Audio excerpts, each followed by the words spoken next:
இப்போ இந்த வீடியோவில் பாருங்கள். இப்போ எக்ஸாம்பிளுக்கு வந்து நேம் நான் டைப் பண்ணுறேன். அடுத்தது வந்து ப்ரொடக்ட்னு டைப் பண்ணுறேன்.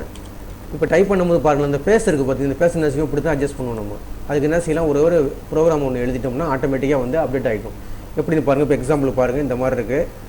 இப்போ நம்ம என்ன செய்ய போகிறோம், இந்த சீட்டை வந்து கிளிக் பண்ணிங்க, ரைட் கிளிக் பண்ணிங்க. இந்த சீட்டை ரைட் கிளிக் பண்ணிவிட்டு அதில் போய் வியூ கோடுன்னு கொடுத்துட வேண்டியது. வியூ கோடுன்னு கொடுத்துட்டு இப்போ இதில் போய் இது கோடிங் எழுதுன்னு ஜென்ரலில் இருக்குல்ல, அந்த ஜென்ரல் ஜஸ்ட் கிளிக் பண்ணிட்டு ஒரு ஷீட்டில் வச்சுங்க. ஒரு ஷீட்டில் வச்சுட்டு இந்த இடத்துல ஒரே ஒரு லைன் எழுத போகிறீங்க. என்ன எழுத போகிறீங்கன்னா, செல்ஸ் டாட்டு என்டையர் காலம் கொடுத்து ஒரு டாட்டு கொடுத்துட்டு ஆட்டோஃபிட்னு ஒரு ஆப்ஷன் இருக்கும். அந்த இதை கிளிக் பண்ணிட்டீங்கன்னா போதும். கிளிக் பண்ணிவிட்டு இப்போ அதை விட்டு வெளியே வந்துடுங்க.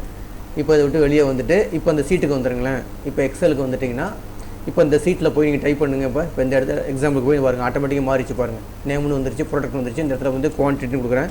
இங்கே பாருங்கள், ஆட்டோமேட்டிக்காக மாறிக்கும்.